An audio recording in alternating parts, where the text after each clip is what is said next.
ঢাকা বিশ্ববিদ্যালয়ের সাধারণ শিক্ষার্থীদের নিরাপত্তা দিতে চরমভাবে ব্যর্থ হয়েছে।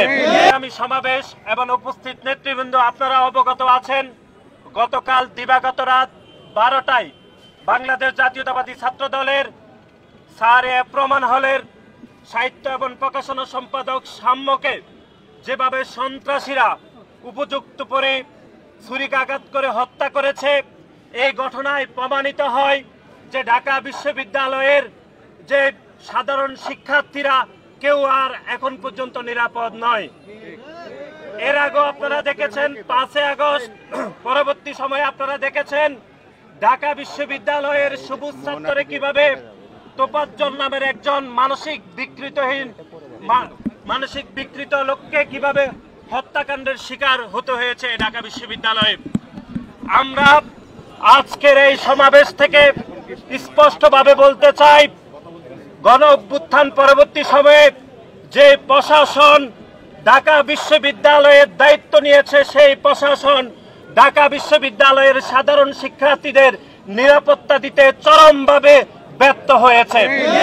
আমরা সাম্যের হত্যাকারীদের গ্রেপ্তারের এবং বিচার দাবি করছি এবং একই সাথে ঢাকা বিশ্ববিদ্যালয়ের মাননীয় প্রক্টর, যিনি ঢাকা বিশ্ববিদ্যালয়ের প্রতিটি শিক্ষার্থীর নিরাপত্তা নিশ্চিতের দায়িত্ব রয়েছেন, তার এই যে নিরাপত্তা দিতে তিনি ব্যর্থ হয়েছেন, সেজন্য আমরা মাননীয় প্রক্টরের পদত্যাগ দাবি করছি।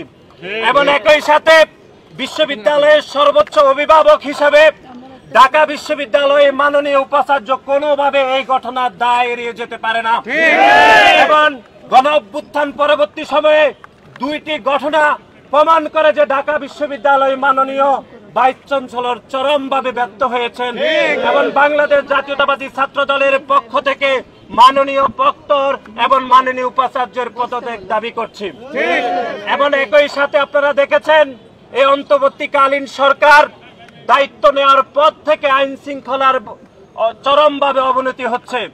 এর আগে আপনারা দেখেছেন আমাদের বেসরকারি বিশ্ববিদ্যালয়ের মেধাবী শিক্ষার্থী, বাংলাদেশ জাতীয়তাবাদী ছাত্র দলের মেধাবী কর্মী পারভেজকেও একইভাবে কুপিয়ে ছুরিকাঘাত করে হত্যা করা হয়েছে। সুতরাং আমরা মনে করি এই অন্তর্বর্তীকালীন সরকারও আইন শৃঙ্খলা রক্ষা করতে চরমভাবে ব্যর্থ হয়েছে।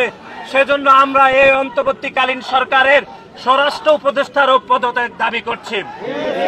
এবং আপনারা দেখেছেন বাংলাদেশ জাতীয়তাবাদী ছাত্র দল দীর্ঘ 5 দশকেরও বেশি সময় ধরে এদেশের শিক্ষার্থীদের অধিকার আদায়ের জন্য এবং গণতান্ত্রিক আন্দোলনে আমরা আপোষহীন সংগ্রাম করেছি।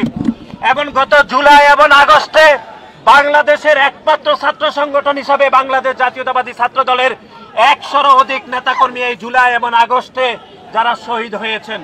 কিন্তু তার পরবর্তী সময়ে আমরা দেখছি বাংলাদেশ জাতীয়তাবাদী ছাত্র দলের এই গণতান্ত্রিক যাত্রাকে ব্যাহত করার জন্য বাংলাদেশ জাতীয়তাবাদী ছাত্র দলের নেতাকর্মীদেরকে টার্গেট করে হত্যাকাণ্ডের শিকার করা হচ্ছে।